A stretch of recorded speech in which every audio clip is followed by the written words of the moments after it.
It's the morning wake up. And man, we get some privileges working in this job and we get to hear some pretty special performances, meet some cool people, and today, no different. Absolutely, brother. We were at Festival 1 over the weekend. We saw lots and lots of talented peeps. One in particular caught Tabby and my attention. He performed on a few stages, but he also performed with Vince Harder, who you just played there on One Arena, the main stage. And he joins us now. Tabby tracked him down. His name is Elijah Tola. Good morning, and talofa, Elijah. Good morning, boys. How are we? We are good, and I'm so glad Tabby was able to track you down, dude, because you're gifted. We'll get to the singing in a little bit, but I mentioned that we were at Festival 1, right? Yeah. That was how many days ago? 4 or 5 days ago? I don't know. I'm still trying to recover. Elijah's still wearing his tag, his bracelet. Oh, his Actually, funny story. So you, like myself, were camping on site, but didn't go too well for you, Elijah. Yeah, I was looking for a campsite throughout the day on the first day there on the Friday, and I couldn't find anywhere. And then I found this perfect prime spot that I thought, why has nobody taken this spot?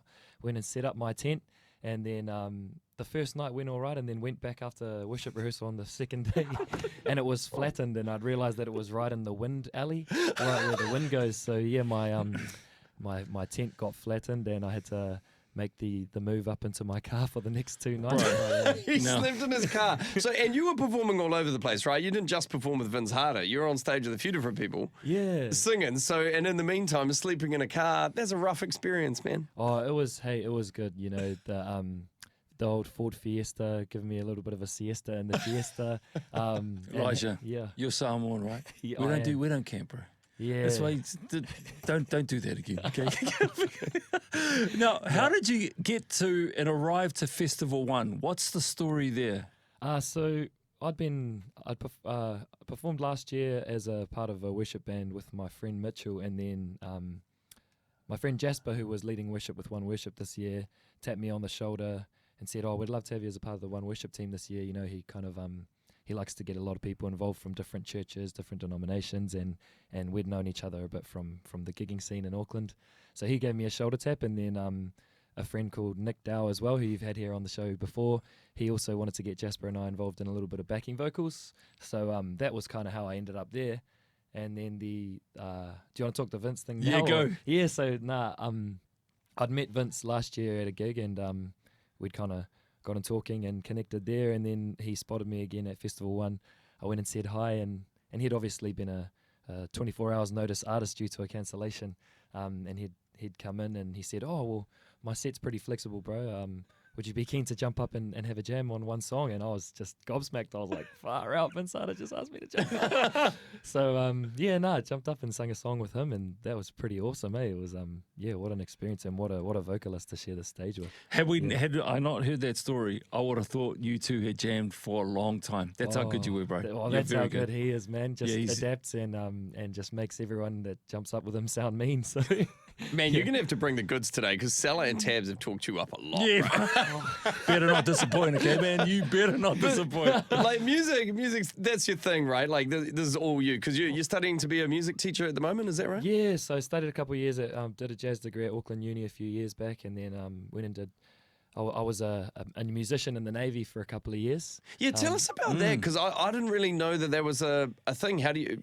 Yeah. Was that kind of your role in the Navy? Yeah, like you're a musician? I didn't know about that either, but after I finished uni, obviously COVID came, and I wanted to go into sports journalism, but there wasn't a lot of jobs out there. And a friend of mine who had been a Navy musician for a few years, he said, "Hey, did you know there's a full-time musicians unit in the band that's just fully devoted to ceremonial music and kind of recruitment tours and all that kind of stuff?" I said, "Man, I don't know about that. I'll jump in there." And then did that for a couple of years, you know, some anthem singing, some side drumming, marching around, all that kind of stuff. Yeah, because there'd be a lot of like brass instruments, that sort of stuff. Yeah, it's a full concert band, doing big concerts, and then also marching bands, brass bands, covers band. They do all sorts. So, did the Navy for a couple of years, and then went and did sung on cruise ships for a year last year. Yeah. What's that like, cruise ship life? Hey, it's a different world, eh? Yeah. And it's a beautiful way to travel and meet Yeah. new people, but I must say it was difficult to be away from my family and church and all of that. So I'm glad to be back on solid ground. That's all I'll say. I get too seasick on it, and I can't sing, so I'm completely exempt. Yeah. Man, wow, what a journey. Let's get back to church. Yeah. So brought up in church. Yep. And your faith journey? Yeah, so brought up in church. Mum and dad were missionaries as part of an organisation called YWAM. Yeah. We went over and lived in Samoa for a few years where they were helping set up a base in Upolu in the main island in Samoa. My dad's family comes from Tonga in Samoa as well. So, yeah, we were over there doing missions with YWAM, and then we went to a few churches, grew up in Tauranga, and ever since I've moved up to Auckland, I've been kind of bouncing around, and I'm now settled at a church called Belmont Baptist in Devonport, and been going there for a few years now, and just loving it. So you've done the cruise ship, you've done the Navy. You've done corporate gig. Yep. So what are you holding down now? So this year I'm actually studying to be a teacher. So I'm doing a 1-year postgraduate diploma where I'll be working at a school called Kingsway College in Orewa, and then I'll also be studying at the same time. So it's kind of like an immersive teaching program. So hoping to be an English media studies and music teacher qualified by next year. Wow, man. Far out. Man. Those kids will be blessed to have you, bro. You seem like a real solid dude. So, I mean, we haven't even got to the music part of it yet, really, the performance, which will be coming up. But, I mean, are you ever going to come out as yourself, like releasing your own music? Or because you're kind of doing all these, performances with different bands and groups and singing for this person and that person. But do you have aspirations to do your own thing, like your name on it? It's interesting, you guys say that, because I've felt a lot of kind of gentle conviction from the Lord. I've been praying about it for a long time. Everyone said, man, you need to, you should really, really use your gifts and do some of your own stuff. So I've had some friends that have been, kind enough to gather around me and set up sometimes this year where they can help me do a little bit of writing and hopefully release some music, or at least get some written down this year. So obviously Nick Dow has offered to help me write, and I've got another friend called Matt Nana who's going to sit me down and take me through the songwriting process. So hopefully that's a skill that I can pick up this year, and then hopefully get some music out there and give it all to the Lord, man. Well, I'll take it from us. This isn't a conviction. This is a kick in your pants to say, Okay, go out and get that, man, because you need There's to. no gentle with Salah. Now it's on the radio, so I got to do it now. Yeah, well, I'm sure, like myself, a lot of people probably being like, hey, when do we actually get to hear this guy sing? Like, what's with all the chit-chat? Well, we're going to get to that in a moment, because we're still going to set up the guitar and stuff. So I'll play the song from Torin Wells. We'll come back. We are joined in studio by Elijah Tola, who is a singer and up-and-coming music star, Salah reckons. He's seen you as almost like a talent scout, these two, do you know?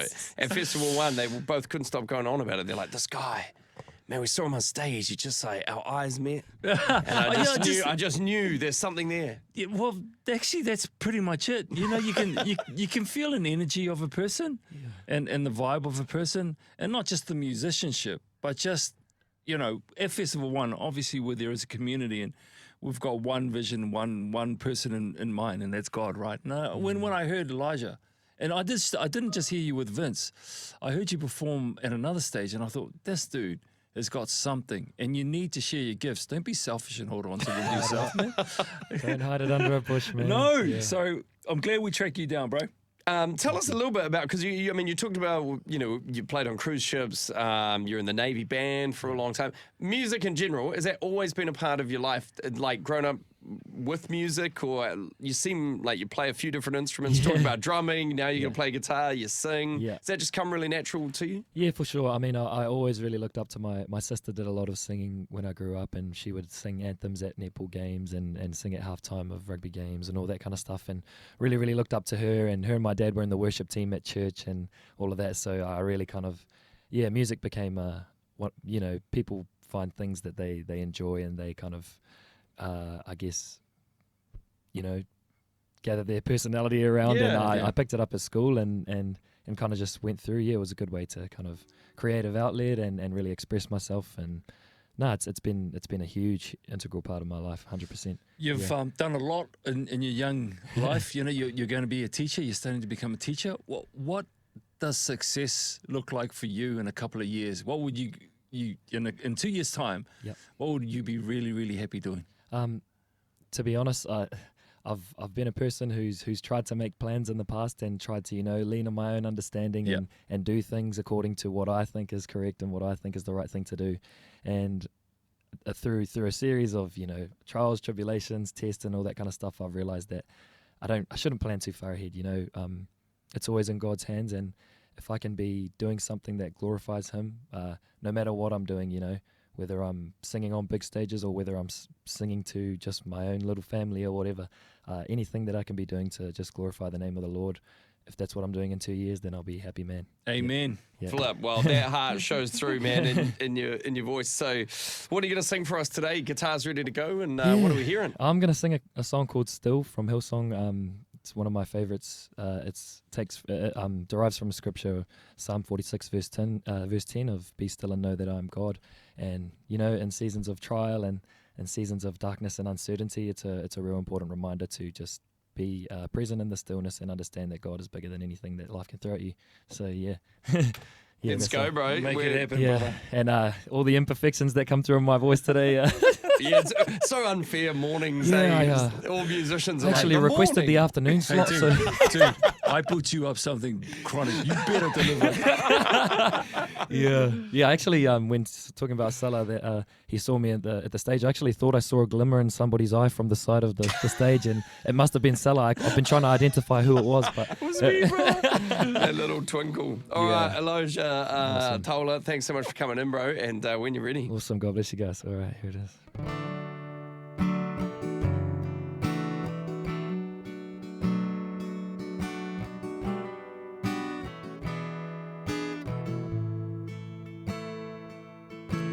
Hide me now under your wing.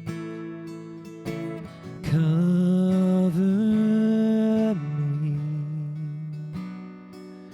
within your mighty hands. When the oceans rise and thunders roll, I will soar with you above the storm. Father, you are king over the flood. I will be still and know you are God.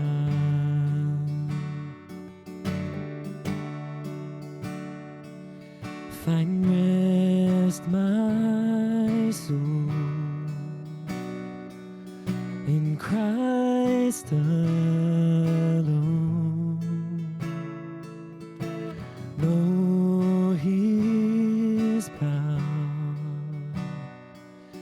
in quietness and trust.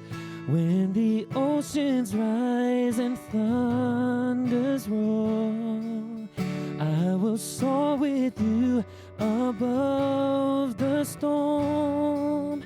Father, you are king over the flood. I will be still and know you are God. When the oceans rise and thunders roar, I will soar with you above the storm. Father, you are king over the flood. I will be still and know you are God. I will be still and know you are God. I will be still and know you are God.